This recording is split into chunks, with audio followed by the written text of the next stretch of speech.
Hello everyone, this is Alien Reddit Stories, where I tell alien stories off of Reddit. Subscribe. Hello, story number 1. So I was vacationing with my family around Cape Hatteras. That's a funny sounding name. A few years ago. It was after midnight and I was on the 3rd floor deck on the house my entire family was renting out of for the week. I was in the hot tub talking on the phone with my girlfriend at the time. This part of the barrier beach is very thin, with only one north-south road and a few blocks of residential housing streets before you hit either the ocean or the bay. I think the barrier reef is. I'm thinking they're in Australia. So, as I have my back facing east to the ocean, looking in the direction of the bay, main, north-south road, I see a black plane-like object moving slowly but steadily directly over the road, headed south.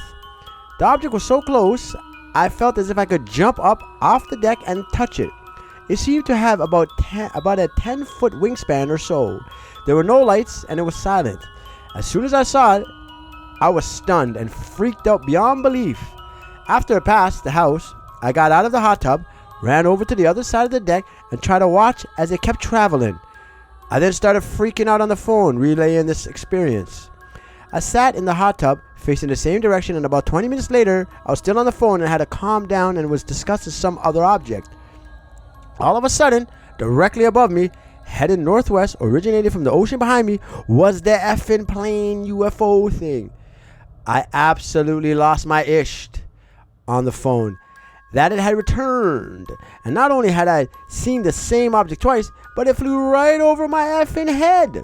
After it hit the road, it made a sharp turn and headed directly north back up to where it originated the first time I saw it. So now I'm losing my ish, and I tell my girlfriend I have to hang up and tell my family. I wake up my younger brother and my family and tell them the whole story. I convince my brother, force my brother to sit it out in the hot tub with me and wait for another sighting. Basically about an hour passed and another sighting did not occur. But trust me, I was freaked out, and nothing really freaks me out. I believe there's a military base nearby, so I believe it may have been a UAV or a drone type device. Still, why the F did you fly it over my head a second time? Like, really, dude? Thanks for freaking me out and being a complete a-hole. Guys, wow, this guy has a lot of swear words. Sir, you need to ease up on the swearing, my G, alright? Story number 2. My father and I have seen 2 large unidentifiable flying objects over Mount Macedon. Okay, I did that story already, so dang it. Try that again. Story number 2. When I was 9 years old, my dad, brother, and I traveled out to Austria, where my grandmother lives, on a small farm raising chickens and pigs. When we first arrived, we stayed in this small motel out in the middle of nowhere. Excuse me. I think it was my dad's aunt's motel or something like that. I honestly can't remember. When we were kids, Dad used to take us for our long walks whenever we traveled somewhere we had never seen before, been together. Or let me try that again. Where we had never before been together. That was a mouthful. When we arrived at the motel, we threw on our hiking shoes and took off before the sun came down. A few hours later, when we arrived back at the motel, it was pretty dark out. We grabbed a few things out of our rental car and started heading for the front door. My brother noticed some light in the sky and stopped and pointed. The light traced 3 circular paths and varied in color. It was dark, but the object seemed to be darker than the surrounding night and sky, and so I was actually able to distinguish the circular masses from the lights. There was absolutely no noise. At least I don't recall hearing anything. Talking to my brother about it, he doesn't remember hearing anything either. They couldn't have been very high up, perhaps as high as a typical electrical post? Maybe a little bit higher? My dad put his hands on our shoulders and told us to stand still. I remember saying something along the lines of not being seen and we needed to stand still. He was afraid. I could hear it in his voice. Yeah, naturally so. They hovered in place for about 5 minutes and we just stood still and watched. Then they started to move around. After they shifted positions a few times, they shot straight up as the object moved further and the view and the smaller and the... Okay, that was absolute gibberish right there that I said. As the objects moved farther from the view, they got smaller and smaller, then disappeared. That's better, sir. My God. Are you really illiterate or something? No, I digress. I'm really, really exhausted. But alien Reddit stories, they got to keep it going.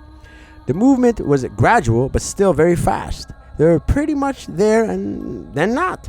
It was the strangest moment in my life, and oftentimes I forget that it ever happened. It's like my mind tries to play it off as a dream, but every now and then I'll talk to my brother and my dad about it and reaffirm that the experience was in fact real. Like others who have posted here, I don't normally tell this story to anyone. Most people make funny faces and laugh, but it has very real and changed me forever. I've done some research into the area, wondering if there's an airport or something nearby that could potentially explain what I saw, but the motel is quite literally in the middle of nowhere. Story number 3. I was in Venice in September of this year. I was riding a water bus at night. Oh, Italia. Oh, Italia. But I digress, sorry. And I was looking out over this big lagoon. I noticed a bright orange ball of light moving, and for whatever reason, I can't remember if it was descending or ascending. However, it was definitely moving vertically. It was moving fairly slow, and I couldn't tell exactly how far away it was. I watched it for a short while, maybe a few minutes, and I saw that a couple of others on the water bus noticed it too. Apparently, they didn't think much of it, since they stopped looking at it after a couple minutes. I kept watching it though, and eventually it decelerated and stopped, and it hovered in this position for a small while and then disappeared in an instant. Still don't know what it was, and I can't think of a reasonable explanation. I don't think it could have been an airplane. It seemed so bright, and since the boat was also moving, it appeared to be more than half a mile away. It was completely silent, and it didn't appear to have any more mass other than what I could see of the very bright orange light. It is the only UFO I've ever seen, or of which I can't think of an explanation. Okay, that ended ominously. But, final story. I will make this concise, as I have shared this many times. I was 15/16s. Camping on a trip in Aberystwyth, Wales. It was a 2-week youth initiative that I was part of called Outward Bound. On the first night, we set up 3 large tents on top of a hill on designated land. One for the boys, girls, and instructors. But by the time we got the tents up and settled it in, it was getting dark. I remember the small fire we had made. The glow worms my instructors found on a piece of bark, and all the lads wrestling and fighting. Yes, it was the best of time, it was the worst of time. Sorry, I had to add that. Amidst the scuffle with bigger lads, I noticed in the sky a flashing, rotating, spherical black and white orb, like a yin-yang symbol without the dots. It was the size of the moon, perhaps not the scale. I have no idea what it could have been. I pointed out into the air and shouted something like, "What is that?" and was immediately rugby tackled to the ground. No one else saw it. I decided at the time to keep it to myself and never forgot. It kills me that no one else saw it, and ever since there's something in me that feels rather alone or isolated. I crave to speak to someone else that was in the same area at the same time I saw what I saw, or at least someone that has seen a similar thing. Peace and love to those who have genuinely seen something extraordinary. We are very lucky. Indeed we are. Just bear with me a second. Yes, we're still recording. Excellent. Well, I really like this crop of stories here. That one with the father just holding his children's shoulders and telling them to hush up. Could you imagine the ominous feeling that you feel your children is something hovering above you, something out of the world, there's something unexplainable, and you have your sweet, sweet boys with you, your children with you, and they, boys will be boys. They're gonna make a kerfuffle. They're gonna be cantankerous. They're gonna have a cacophony of noise, and yet here you are.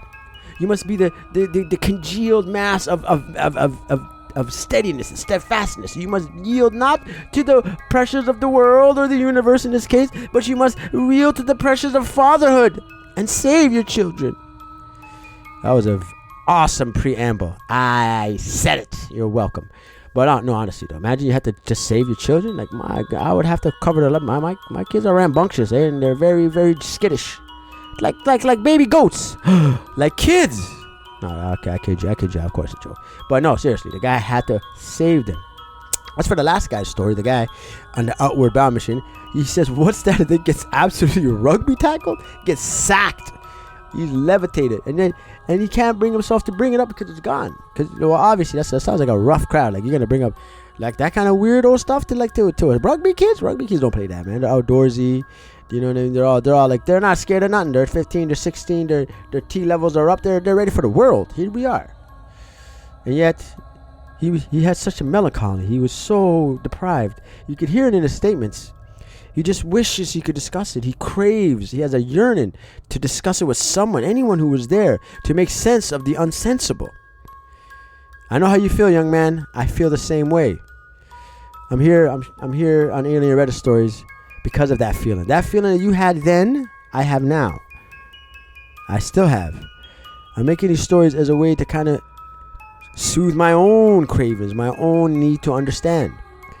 Now, as for the story in Venice, everything about that story is epic. A bunch of people in Venice on I'm going to presume a gondola? When the moon hits your eyes like a baby pie on a gondola. Then an orb comes up like a giant Parmesan cheese, like a disc. Of course he said the moon. It was the size of the moon because he eats cheese like the size of the moon. Okay, that's completely stereotypical. But look. My friend Johnny Blick's Italian, so he allows me to say these things. That's not cool, bro. Nah, I'm joking. Obviously, I'm joking. But look, all jokes aside, Venice is awesome. All right? You ever been to Italy? Go. Venice is in the north? It's in the north of Italy, yes. It's so damn near by the Swiss Alps, all right? Look. It's fantastic, all right? You got gondolas, you got cities of river streets, and you have flying orbs of prosciutto or Parmesan cheese. I don't know, whatever that orb was. And nonetheless, nobody cared. They're on vacation. They're drinking their wine. They're like, scusi, grazie. What is this? Hey, ball. I'm trying to have a meatball here. Get out of my face. I don't have time to consider this existential threat. But you know what? I'm really liking these batch of stories. It's nice to hear from you guys. As always, if you feel to, just go ahead and subscribe. It will liberate you. So just do it, okay? Do it because you want to, not because you must. For love is given, it is not taken. And in that case, I'm out. I'll see you all next time on Alien Reddit Story. Love ya.